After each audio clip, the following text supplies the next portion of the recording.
America's share in Japan's war guilt. Wow, look at the cover. Japanese planes dropping Japanese bombs on the Chinese, but the bombs are made from American steel, and there's gasoline in the Japanese airplanes. Hey, I'm an American. America's share in Japan's war guilt? I have a share in the guilt of... Wow. 皆さん、こんにちは。この動画を後で全部流しますので、その前に簡単な説明をします。前回、ヒッグス博士の日米改正の動画を皆さんに紹介しました。その動画の内容を知っていたからあんまり価値がなかったと思う方もいたし、アメリカではまだ継続的に当時の真実について話をしている人がいるのを知ってよかったというようなコメントもいただきました。歴史や情報に関する話をすると、それをすでに知っている人は必ず出ますが、それでもこのようなコンテンツを作っているのは、そのことを知らない人のため、または今後他の人が参考にできる資料を作るためです。また動画によって日本では一般的に知られていることだが、海外では全然違うことになっていることを皆さんに紹介することができるからです。歴史や政治はその時にならないとわからないもので、それに影響を与える要素もたくさんあります。水の流れのように流れている途中でどんなものに影響されて方向を変えてしまうのか、その時代に生きている人はわかりません。ある歴史事件を皆さんに紹介するとき、一つの動画の中で時間の関係や知識の関係で全部を完璧に紹介することは無理です。だから、このチャンネルで紹介するものは一つの点に過ぎません。皆さんが他のところで知ったたくさんの点がつながって線になり、面になり、最終的に歴史事件に対して立体感がある全貌を理解することができると思います。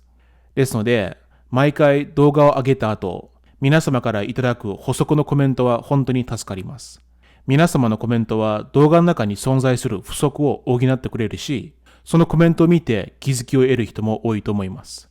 多くの方から林先生の動画を見た方が良いというコメントをいただいた後、私も最近林先生の動画を見始めています。彼の動画を見て、その時代の歴史はあんまりにも知られていない、あんまりにも改ざんされていることを改めて思いました。ですので、何か良い勉強になる内容や字幕をつけた方が良いと思った動画があれば、ぜひ教えてください。前回の日米開戦に関する動画のコメント欄に、ルーズベルトの先祖はアヘン商人だったというコメントをいただいて、それに関連する内容を調べて、今回の動画に字幕をつけることになりました。今回の動画で話す人はアメリカの有名な作家ジェームズ・ブラッドリーです。彼は第二次世界大戦の太平洋戦場を中心に歴史記録を本にしている人です。このスピーチは彼が自分の本チャイナ・ミラージュを紹介するスピーチです。1時間のスピーチになりますので、その中の2つの部分を選んで皆さんに紹介します。前半はルーズベルトの母方の先祖はアヘン貿易で富を構築した富豪。その他にアヘンマネーによって力をつけたアメリカ資本に関する話をします。それ以外、アメリカにいた唯一の中国人クリスチャンだった蒋介石はアメリカ人の幻想に商売のチャンスを見出して大儲けした話をします。蒋介石というと知らない人も多いと思います。でも中国の歴史に大きな影響を与えた彼の子供、蒋氏三姉妹というともう少し知名度が上がると思います。動画の後半ではタイムズ紙の創始者や中国育ちのアメリカ作家などによってアメリカ人の中国に対する親近感が上がったこと、蒋介石は異教徒の日本人と戦う敬虔なクリスチャン指導者というプロパガンダを浸透させてアメリカから日本へ石油や鉄を輸出することはアメリカの仲間である中国を攻撃している日本軍を応援していることになるという世論を作ることに成功した話をします。つまり、当時砲弾で戦う戦場以外に裏でプロパガンダの戦いもあったことがわかります。でも、彼の演説の全体を見ると、中国の幻想を宣伝するプロパガンダを批判しながら、蒋介石ではなく毛沢東を支援すべきだったという話をしてますし、太平洋戦場のことについて研究しているのに、日本の当時の状況についてそこまで詳しくないことがわかります。また、南京大虐殺を事実として扱っています。彼はその時代のことを研究してるのに、当時のことがわからなかったのか、それとも何かの忖度をしてるのかがわかりません。彼の本は売れてるし、なかなかの高評価を得ています。このことから、日本で当たり前に知られている事実は、海外ではまだまだ浸透していないことがわかります。動画の紹介はここまでにします。動画を見た後、ぜひご自身の感想を皆さんとシェアしてください。では、どうぞ。So let's jump to the life of Franklin Delano Roosevelt. It's amazing to me that when we hear the name Franklin Delano Roosevelt, we should immediately think China. It was one of the major influences in young FDR's life. His mother, Sarah Delano Roosevelt, grew up in a mansion in Hong Kong.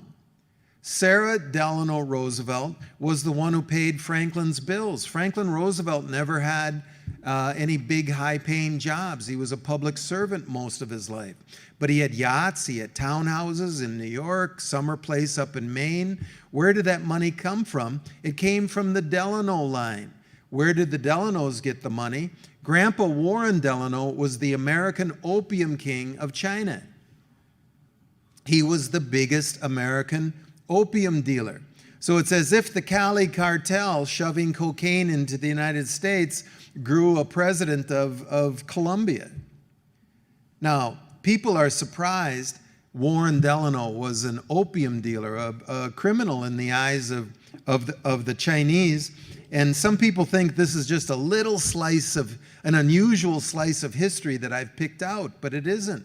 If you go all over the East Coast, you'll see the influence of opium fortunes. Go to the campus at Yale University.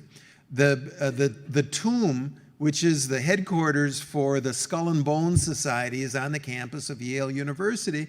That tomb is still financially supported by the Russell Trust. Warren Delano worked for the Russell family. It was the Russell Company that he worked for, the biggest opium dealers in China.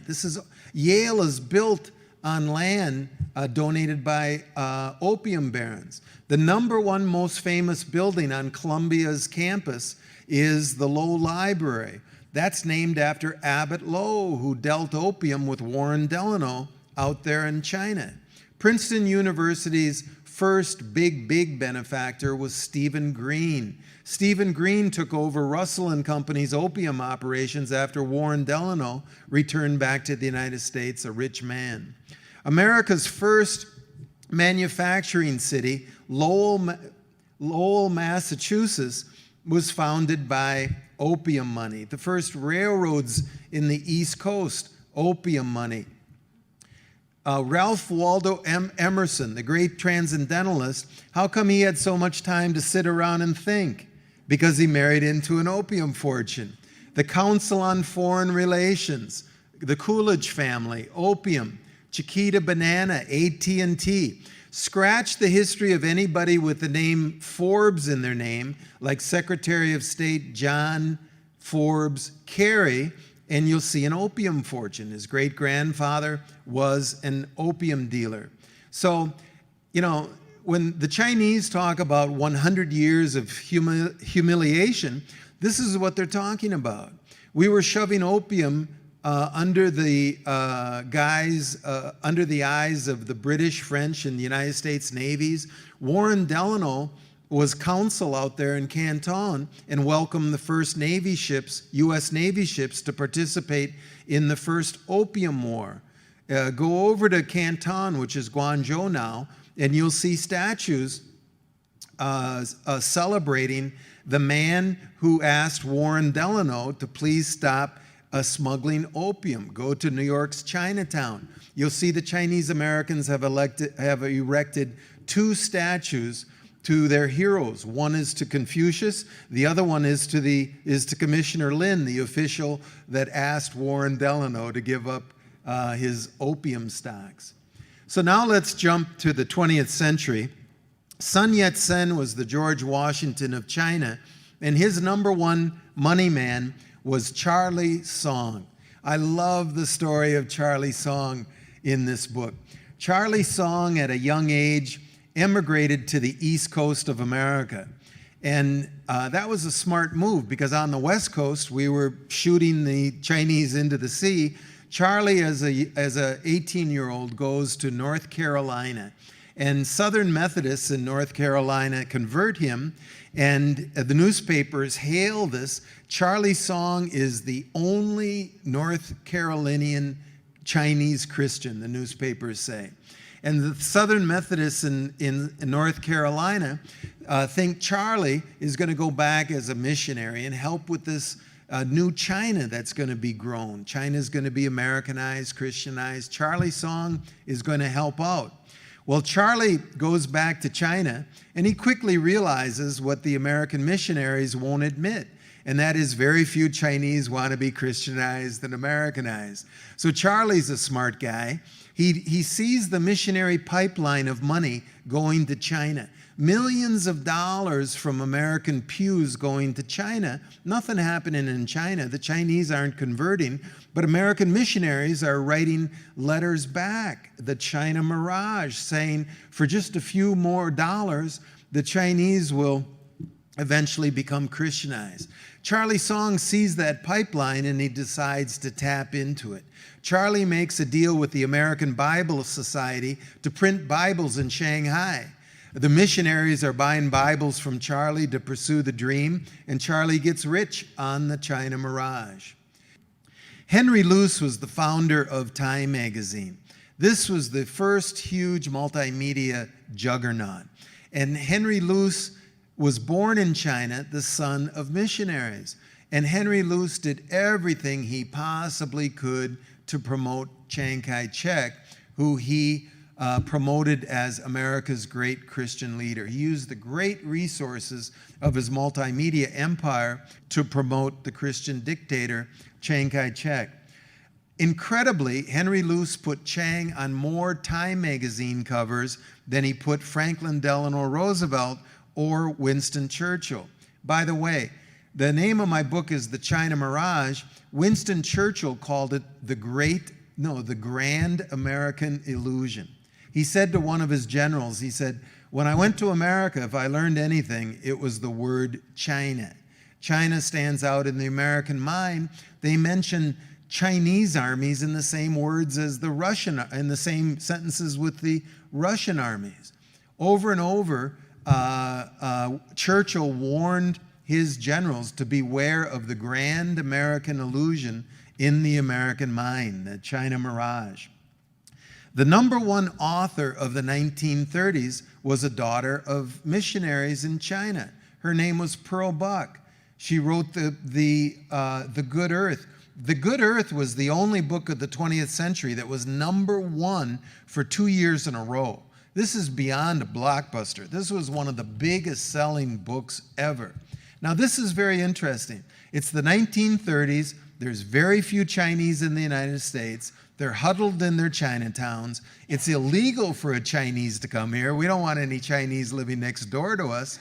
But Pearl Buck writes a book about these lovable Chinese, and Americans fall in love with them. This is what I'm saying. We love those Chinese over in China that wanted to be like us. We loved the myth. We loved the mirage. Pearl Buck becomes a supposed expert on China.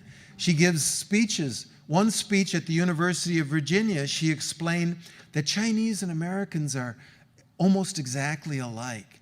They differ in skin, but we both are from huge countries, deserts, plains. We eat many of the same grains, and you'll find that the Chinese hearts beat just like the American hearts.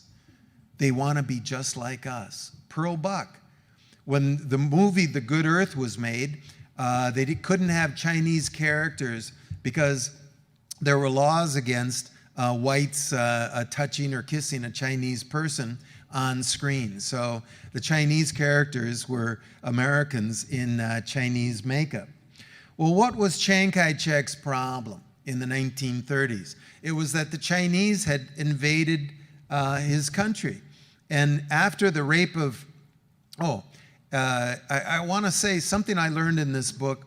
You know, the Japanese went into China, and we can see a lot of newsreels about the brutalities of the Japanese in China. One thing I didn't realize is that who supplied the Japanese all that military equipment, all that oil and gasoline and steel throughout the 1930s? It was Franklin Delano Roosevelt.